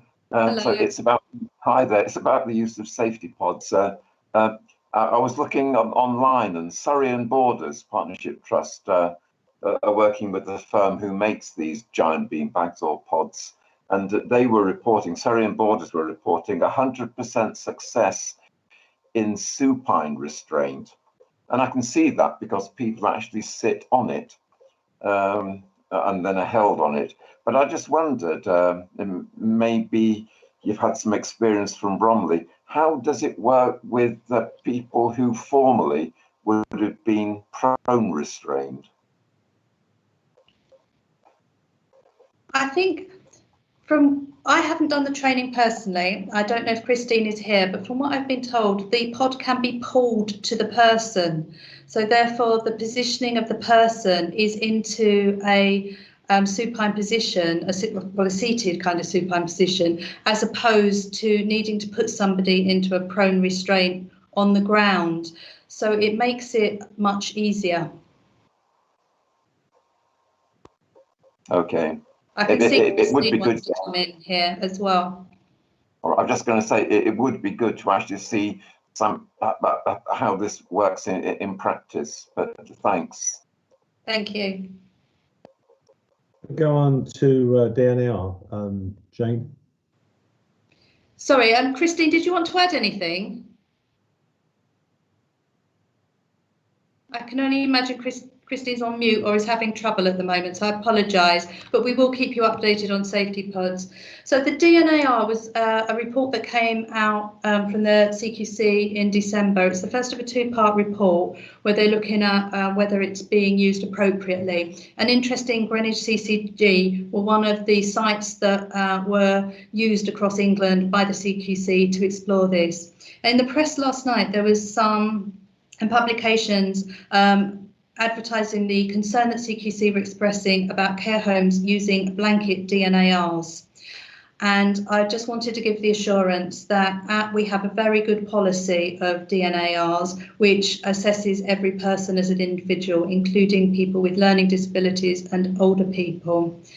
And we do not have any blanket restrictions. We have our DNARs audited by a resuscitation officer regularly. She's not long completed one for our inpatients. And in terms of learning disabilities, these are part of the leader reviews, so the mortality surveillance reviews of every death of a person with learning disabilities.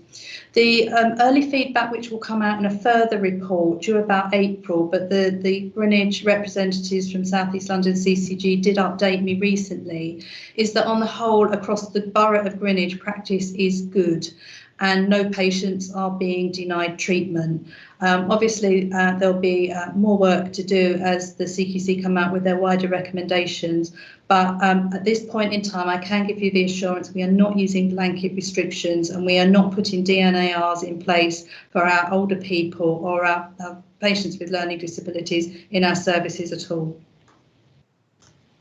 Thank you, Jane. Leslie, was that a new hand? Yeah, just one question regarding people who are found to be at risk. I understand that music therapy with mental health is being found to be quite successful.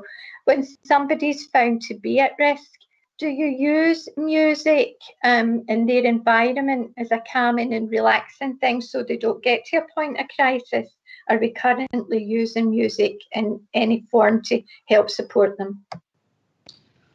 That could be one of the options that's chosen, one of the strategies that supports the care plan. We have really good music therapists within the organisation. They're very, very proactive. So I'm absolutely certain if there was more that they could offer in terms of advice to teams, that we could follow that up. It's a really helpful point. Thanks, Jane. Rebecca, please. Thank you. Jane, I was just following up on your DNA reporting there and confirm that in my clinical role, I was involved in a online discussion with CQC along with a group of staff from the unit that I work in, and they did dig some quite good searching questions, and they were reassured by all the staff in our unit that there was no inappropriate use of DNAR, and they made sure that we all have access to reporting our concerns in other routes if we felt that we couldn't report that way, and we assured them that we knew the processes such as whistleblowing and all those other procedures. So I'm reassured by the fact that they had been very thorough in the unit that we were involved in. Thank you very much.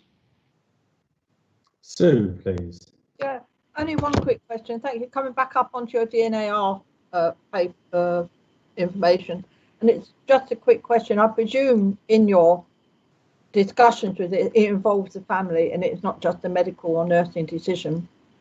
Oh, absolutely. Yes, that's integral to it, and that's an essential part of the policy. So it's just that I'm conscious it's been all on the press and everything, and you hear comments, and I just wanted to hope you didn't mind me raising that. Just something. No, absolutely. Thank you. If there's no more questions there, let's say thank you to Nhs, Ife and Jane and others for your report, please. Thanks very much indeed. And we'll go on to the next item, which is the Quality Management Framework. Is that you, Amlan and Vicky?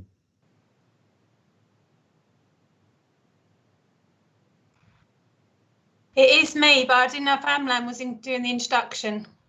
Let's see. Yeah.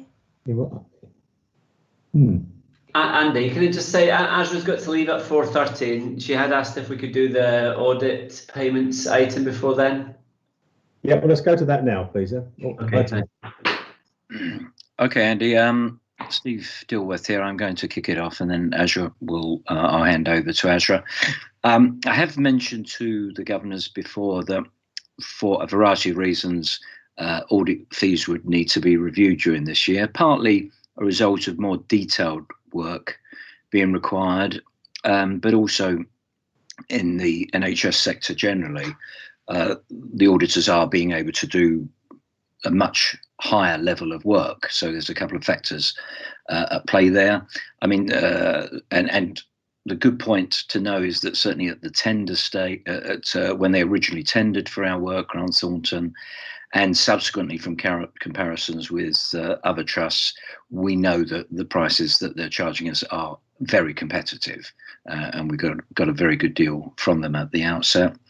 And the third thing for you to know is that I can say we're very pleased with our own team there, They have proved to be extremely thorough, certainly not afraid to challenge.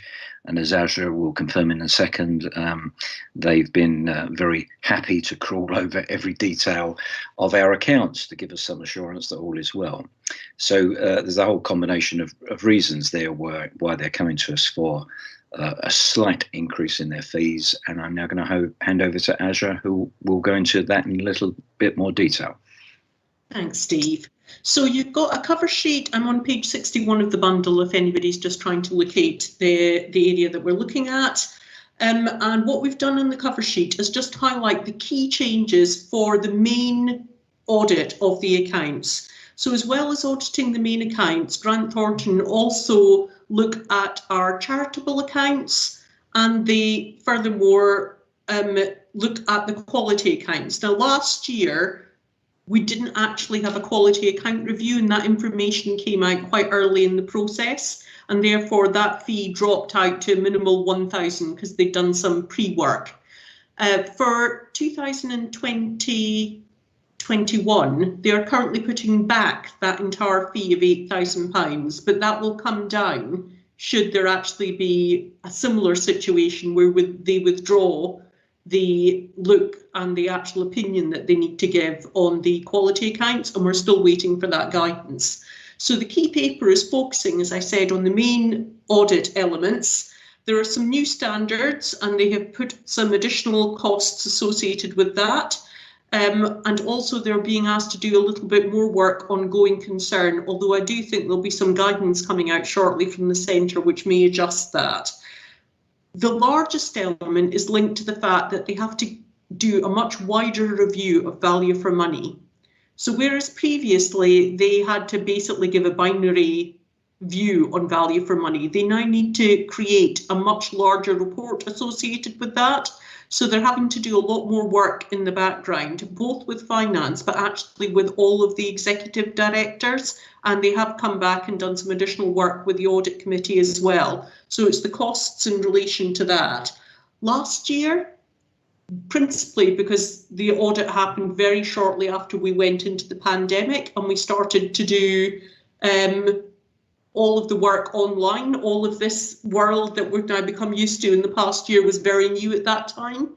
They'd increased their costs by £7,000 just because they were trying to work out what they needed to do.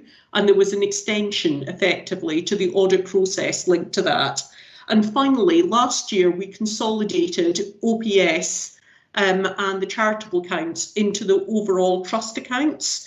Now they're not really large enough to cause any material difference to our accounts. So this year we decided we wouldn't do that consolidation, and there is a drop in fee associated with that. So principally what we're asking the Council of Governors to approve is the 3,200 increase in audit fee for the main set of accounts. And if anybody was looking at the table on page 63 of the bundle, what I've just gone through in terms of the final figure of 73,550 is the fact that you've also got within that the quality report, assuming that they have to actually audit that, back in at £8,000, and the same fee that they've always charged, £4,000 for the charitable funds.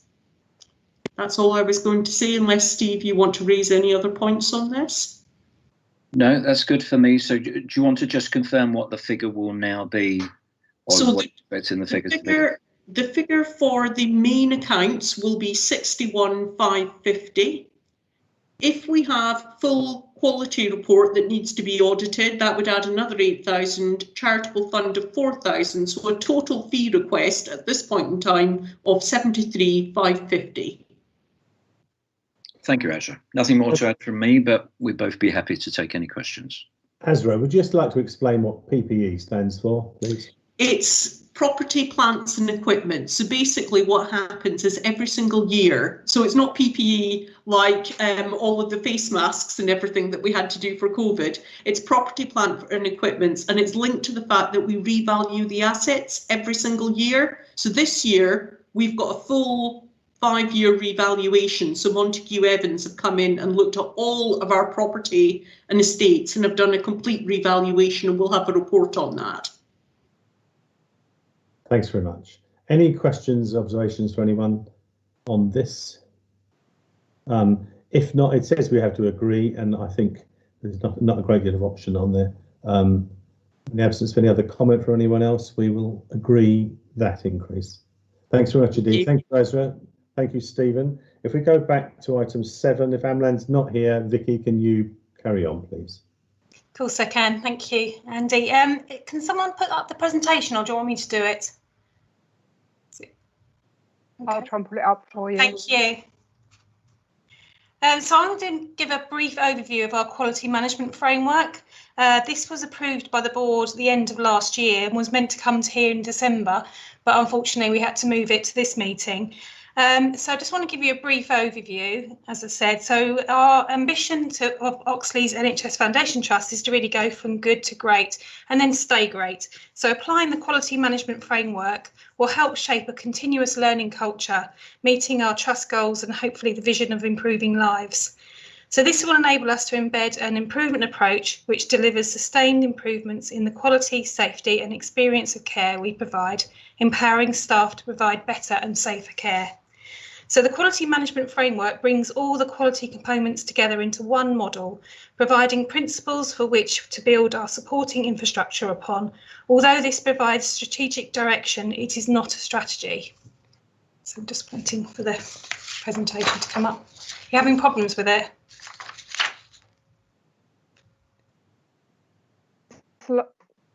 Oh, sorry. It's loading, Vicky. It's just really, really slow. Sorry, it's got lots of pictures in it. Yeah, it's trying to load. Okay, I'll carry on because you've got a copy of the presentation anyway. So the framework is made up of 4 components and 3 enablers, and they're all crucial to embedding the continuous improvement learning system that is understood and supported by every level of the organisation.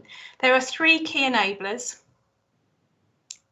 And these are clear vision and purpose. This is about aligning. If you can go to the next slide. Sorry, thank you.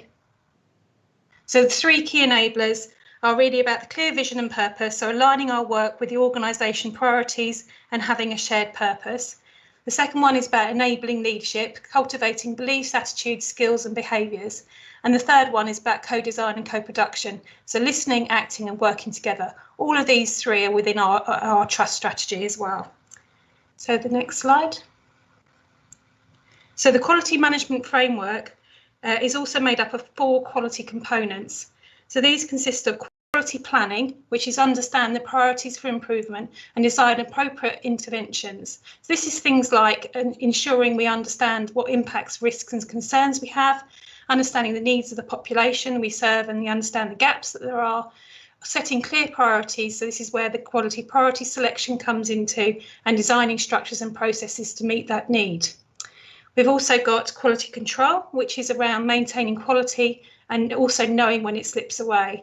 The really important bit about quality control is making sure we have as near real-time reporting as possible and making sure the data counts. So also embedding mechanisms into teams so they understand and know their own data, so they know how they're doing, such as things like visual management boards or using the iFox dashboards. The quality assurance aspect is all about independently checking the quality. So this is where our internal and external processes to check quality are within this section. So there's things like internal audit and but also CQC for an external perspective. We ensure we meeting and exceeding the set standards of care and identifying gaps and rechecking for compliance within the quality assurance component. The last one, but not least, is the quality improvement. This is where we actually deliver the improvement. So we ensure the staff have the capability and capacity to improve what's in their control and escalate those issues that aren't. And also we have systems and cultures to allow PDSA and that test and learn sort of systems. One of the most important things in this section is it's not just about the QI as we see it in the IHI model of QI that we have in the trust at the moment, but it's about choosing the right and triaging the right methodology to deliver the change, such as we might do rapid improvement, just do it actions, the QI methodology for those wicked problems, or fundamental transformation programs for more complex system-wide programs we need to improve on. So the next slide. So what does this mean for the people we care for? So an effective quality management system should enable us to have, for quality planning, a way for people to feedback their ideas, to co-produce change and improve in involving and planning their care and treatment. For quality control, they are fully informed about the decisions about their care, and information is shared in a way that they can understand. They are encouraged to provide feedback, and all their information and feedback is used to inform quality planning, the required improvements, and provide assurance. For quality assurance, we are looking at how they can be asked to review the services, and using their feedback to provide assurance and information to enlighten quality planning and the future improvements that we need to make. For QI, we're asking them to be actively involved in encouraging to participate in quality improvement projects, and also service user involvement and co-production and change. And we provided with opportunities to learn about QI and how we can be involved. They are informed about what improvements have been made to the services we use. The next slide goes on about what does this mean for our staff. So for quality planning, they're encouraged and feel safe to share ideas, feedback, and raise concerns, and know how their views are being heard. They are supported developing the skills and understanding their role in identifying and implementing the priorities for improvement. For quality control, they use the data and they know what they're doing and know how the service is being affected and what they need to do to improve. They listen to the people they care for and their support network. For quality assurance, they're actively involved in providing assurance, including clinical audit and improving the LISE peer review programme, and they value that mirror being held up to them. We ensure that they meet the fundamental standards of care and they strive to improve. And they use the results to inform what needs to be improved for the future priorities. For quality improvements, so ensuring they have the capacity and capability to improve what's in their control and escalate what isn't. So encouraged to test, learn and contribute ideas around improvement. They're using quality improvement skills in everyday practice, continually testing and evaluating to ensure we deliver safe, high quality care. So as we implement this, on the last slide.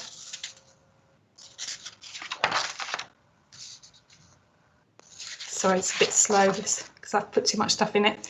So over the next 3 years, we're really looking in line with the ambitions of the trust strategy. We will be developing the infrastructure and embedding this framework into everyday practice, ensuring it's adopted across the trust with the support of clinicians, managers and senior leaders.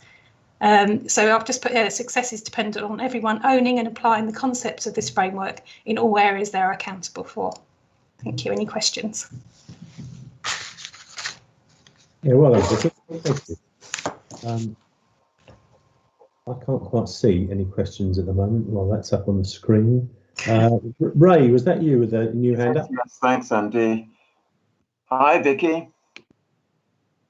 Hello. Hi. Hi, Vicky. Thanks for that.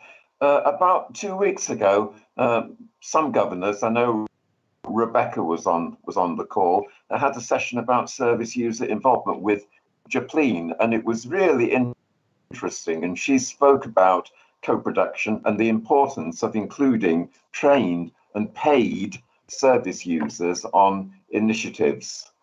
And she then pointed out that even though this is a wonderful thing, not every part of Oxley's avails itself of a paid and trained service user.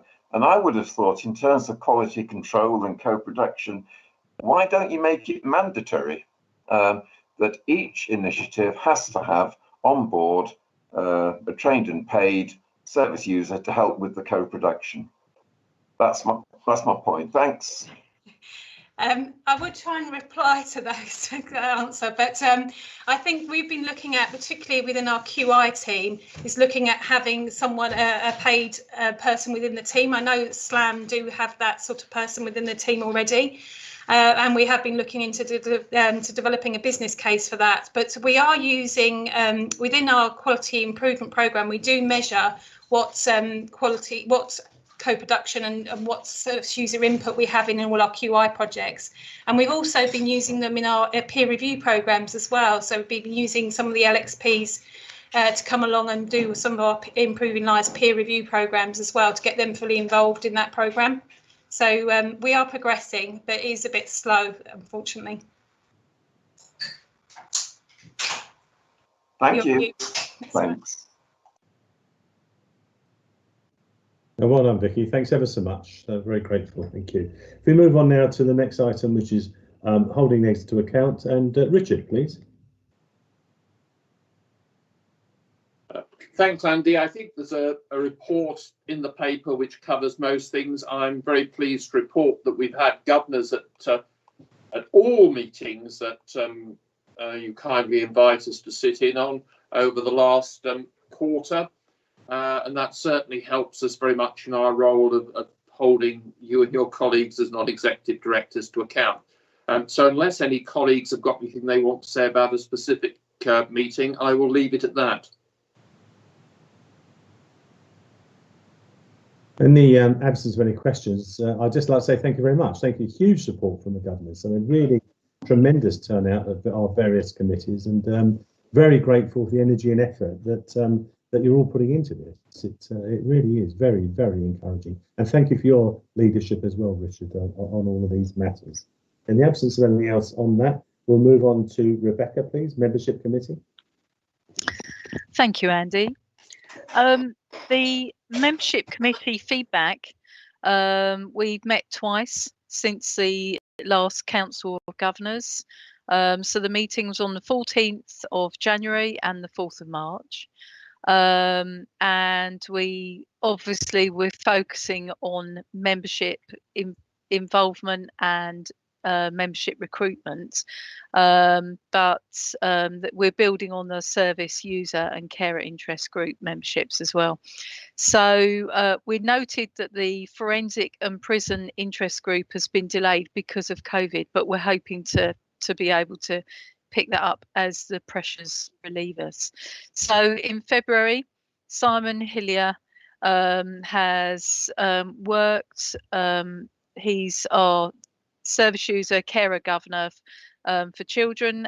He and Joe have met with the head of stakeholder engagement and supported the partnership governor, Carl, who's here today on our call, and 2 young people from Charlton Athletics Kicks programme talked about how the trust might work to develop the membership within the trust. And again, they're planning to meet again this month. In March, Simon and Joe met with colleagues from the organisational development, and they're looking at future interest for young people.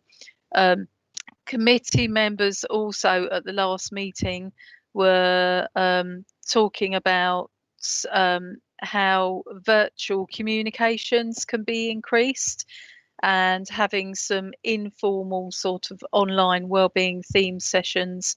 And Joe very kindly gave us a list of films, an enormous list of films, but actually it's really been helpful to have that broad brush. And we are looking to set up a communications governors subcommittee to just look at how we communicate with members and how we can communicate with recruiting members around the facilities that we've got, such as postal, online, and through the social media. And the review, Council of Governors review, was launched in March, which was put forward with the help of governors, and thank you very much for all of those of you that participated in that. So that was a short film reflecting on the experiences, because it has been so different this year with COVID. And finally, just to let you know that we are working, the meetings are working using an action tracker as well. We know that action trackers are used in other meetings, but we're trying to promote the evidence that we're finding with all the actions that we have, so that we can relay that back and record it. Okay. If anyone's got any questions, I'm happy to take questions. Well done, Rebecca. That's really good. A lot of work going on. Thank you so much for everything you're doing on this. Are there any questions at all for Rebecca? If not, thanks ever so much. Sally will go on to item 11, please. Governor elections.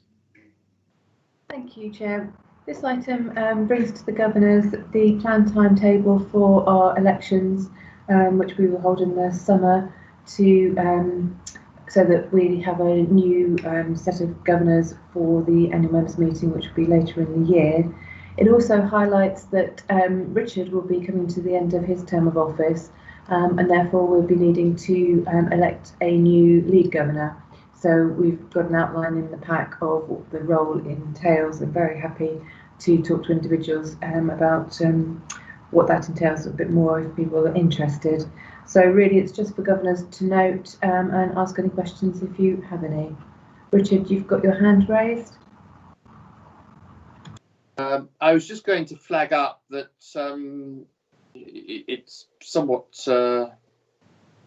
disturbing that I've only got 6 months left to go after 9 years as the governor of Oxley's, and I shall miss it desperately, but later times reflection. If any colleagues would like a discussion with me about what the role involves, warts and all, and there aren't many warts, I can assure you, please get in touch with me. I'm more than happy to talk it through. That was all I wanted to say.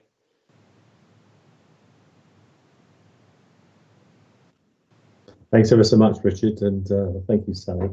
If there's anything else on item 11, Sally, then on to 12, please. Thank you. This item's looking at the training and support for governors, so it's important that you feel that you have the information and the support that you need to carry out your role. So within the paper, there's an overview of the type of activities that took place in 2020 and a proposed plan for 2021. So I very much welcome any suggestions for additional sessions to set up for 2021, but also look for approval from the Council of Governors of that overall plan. Thank you.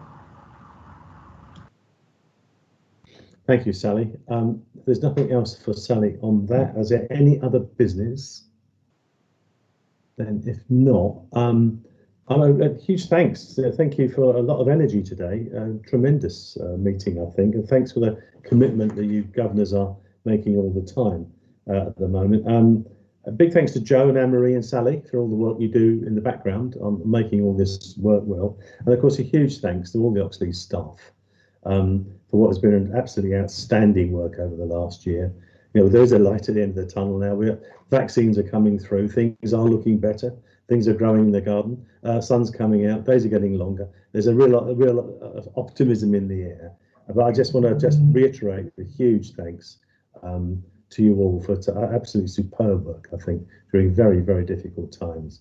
If there's nothing else for anyone else, thank you for an excellent meeting and see you all again soon. Hopefully, not too long, we'll see each other in person. Thanks very much indeed. Thank you. Bye-bye.